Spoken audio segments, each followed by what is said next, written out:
মুখখানা দেখো, ভয় আমার কাঁটা হয়ে গেছে জানো। দেখো না যে ভাজা মাছ উল্টে কেন সোজা করেও খেতে জানে না, ভেতরে ভেতরে জিলিপির ব্যাচ। তোমাকে আমি চিনি না। যে ভয় পাচ্ছিলাম সেটাই হলো, হয়ে গেল এবার দফা রফা। আমি আর পারি না, এত করে বললেও কানে কথা নেবে না। না, ও ঠেলা সামলা।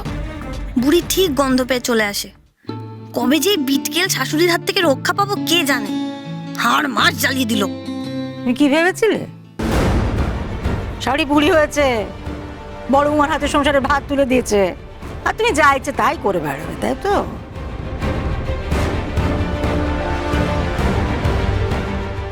তোমার নস্কা হচ্ছে দেখো।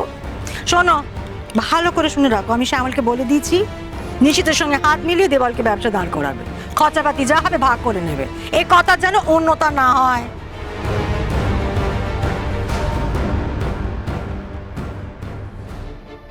যা ভয় পেয়েছিলাম তাই, কাকুলি খরচা ভাগ করতে আপত্তি করছে। তাই নাকি? মা কাকুলির উপর রাগারাগি করছেন। আমার না কিছু ভালো লাগছে না, আবার সেই অশান্তি। মাই বা কেন শ্যামলকে বলতে গেল? মা তো জানে কাকুলি কেমন। যাকে আমি বরং মাকে থামাই। না, তুমি কথা বলবে না, এটা মা ছেলের ব্যাপার। আমরা যা শুনেছি দূর থেকে শুনেছি, ওদের মাঝে আমরা কথা বলতে পারি না নিশিত। তুমি অশান্তি থামাতে চাইলে বরং নিজেই যা পারো করো, শ্যামলকে আর টেনো না। আমি দোকান হয়ে ব্যাংকে চলে যাচ্ছি। আর শোনো, তুমি মাকে বলে দিও যে দেবলের ব্যবসা নিয়ে কাউকে চিন্তা করতে হবে না, শ্যামল নিজের ব্যবসাটাই মন দিয়ে করুক। মা, কালির দিব্যি বলছি, ব্যবসার অবস্থা খুব খারাপ। ব্যাংকে না একটাও টাকা নেই। আমি আর আপনার মেজো ছেলে ভাবছিলাম ওই ভিক্ষে করতে বসবো। একটা না সুন্দর দেখে স্টিলের বাটি, মানে আমি দেখাচ্ছি আপনাকে। মা শুনে ঠাকুরদের আমি না নিচে কথা কো, মুখে পোকা পড়বে জানো। শ্যামল তো ব্যবসা, কিন্তু সেই গুজরাট গেলি, বোম্বে গেলি, এত এত শাড়ি আনলি, বড় অর্ডার পেয়েছিস, কি বলছেন মেজবাবু ব্যবসা মন্দা যাচ্ছে? মা, ও কি জিজ্ঞেস করছেন? ও তো কিছু জানেই না, সব হিসেব তো আমি রাখি। সে তো আমি জানি মা। তোমার কাজ কি? তার ঘরে উঁকি মেরে আড়ি পাতা, তারপরে ওই চানাচুরের কৌটো আর বিস্কুটের হিসেব রাখা, শ্যামল ব্যবসা থেকে ফিরে সব টাকাগুলোর হিসেব রাখা। টাকা গুনে গুনে তোমার আঙুলের চামড়া উঠে গেল, সে কি আমি জানি না মা? তোমার কি বলার আছে ঝেড়ে কাশো তো দেখি, তোমার হাত দিয়ে কিছু গলবে না, তাই তো? আপনি কি সুন্দর মনের কথা বুঝে যান মা। আসলে কি বলুন তো, আমি তো বাড়ির কর্ত্রী নই, তাই আর কি। মানে যদি বাড়ির কর্ত্রী হতাম তাহলে আমার সর্বস্ব দিয়ে একেবারে দেবলের ব্যবসা দাঁড় করানোর চেষ্টা করতাম। কিন্তু এখন তো বাড়ির কর্ত্রী বদ্দি, তো যা করবে বদ্দি করবে, তাই না? হ্যাঁ, তাই বড় বৌমার সব দায়। হ্যাঁ না, নিশ্চিত বড় বৌমা কিছু বলেনি, ওরা বরঞ্চ আপত্তি করেছিল। আমি বলেছিল তোমাদেরকে দিতে, আমি ওদেরকে বারণ করে দিচ্ছি।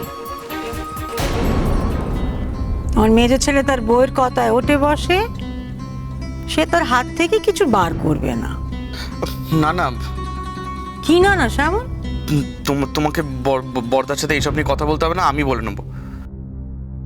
তুমি না কি অদ্ভুত। মা নিজের বড় ছেলের সাথে কথা বলতে চাইছে, তোমার তার মধ্যে কথা বলার কি দরকার?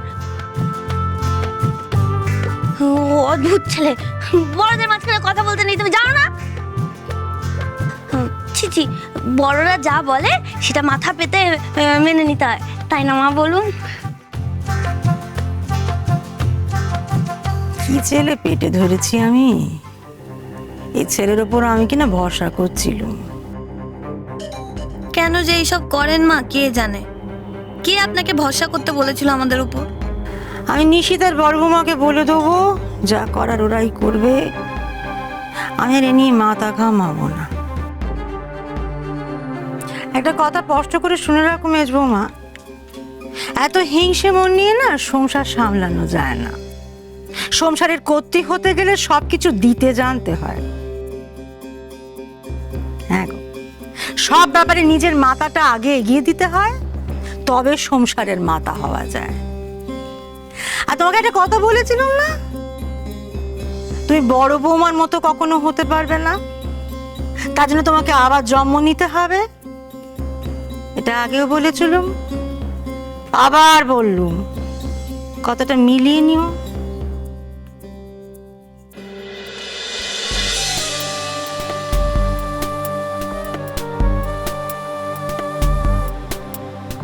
আর একটা কথা শুনে রাখো, এই জন্মে তো হলো না, চেষ্টা করো পরের জন্মে যেন তোমার বড় জায়ের মতো হতে পারো।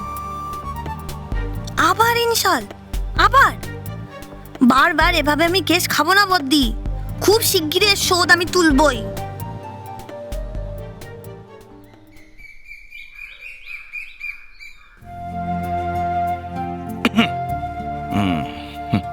বুঝলে, সে তুমি যাই বলো না কেন, রাগ করো আর খুশি হও, আমি বলবোই। হ্যাঁ, আমি দেখলুম বড় বৌমার মধ্যে না একেবারে তোমার ছায়া গো।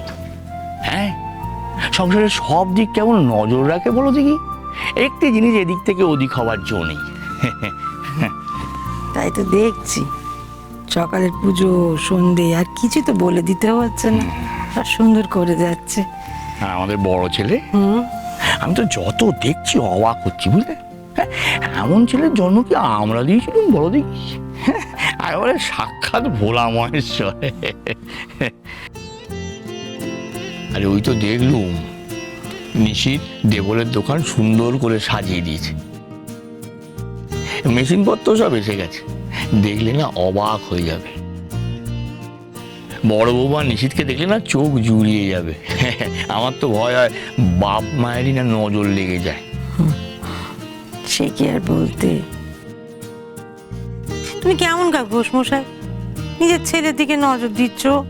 কি মুশকিল, কিন্তু আমাদের সংসার ভালোবাসার সংসার, বুক দিয়ে তিল তিল করে গড়ে তুলেছি। হ্যাঁ, সোজা নক্কি এসে আমাদের এই সংসারে বসেছে, তা দু চোখ মিলে দেখবো না? সুখের সময় কি চোখ বুজে থাকবো নাকি বলো তো?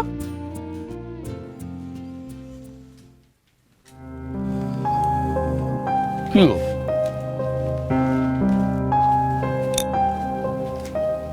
আবার মুখ ভার হলো কেন তোমার? হ্যাঁ, না, সব ঠিকই আছে, ভয় ছায়ার মতো পিছে পিছে আমার ঘোরে কি না। কেন ভয় করছো বলো দেখি? হ্যাঁ, কিসের এত দুশ্চিন্তে?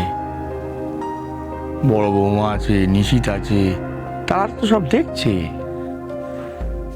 সংসারের ভার তো ওদের ওপর, তুমি আর দুশ্চিন্তা করো না, এবার থেকে সব ভালো হবে, আমি বলে দিলাম। আমি জানি গো, জানি তোমার এত কিসের চিন্তে, কাকে নিয়ে তোমার মন এত উচাটন। আমি বলি কি, একটা একটা করে সামলাও না। দেবলকে নিয়ে আগে চিন্তাটা কমুক, তারপর না হয় সুমাকে নিয়ে ভেবো, কেমন?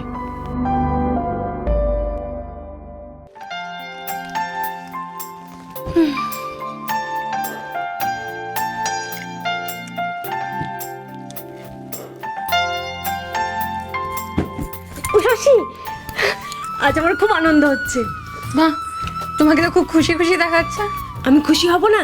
তুমি জানো দেবলের দোকান খুলে গেছে, একজন খদ্দেরও এসেছিল, নিশিতদাই এনেছিল, ও আমার সামনে ফটোকপি করে দিল। আমার যা খুশি হচ্ছে না। কি আনন্দের চোটে ডাইনি বুড়ি পাগল হয়ে গেল নাকি? কিরম নাচানাচি দাপাদাপি হই হই করছে কেন? আচ্ছা ডায়না, ও লক্ষ্মী গণেশের মূর্তিতে ধূপ দিয়েছে, তুমি দেখেছো? আজ কিন্তু ঠাকুর মশাই পুজো করে গেছেন, প্রথম দিন তো ধূপ দেওয়া উচিত। এমা না, দেখিনি তো, তবে দেবে নিশ্চয়ই, আর না হলে নিষিদ্ধা তো আছে, ঠিক মনে করিয়ে দেবে।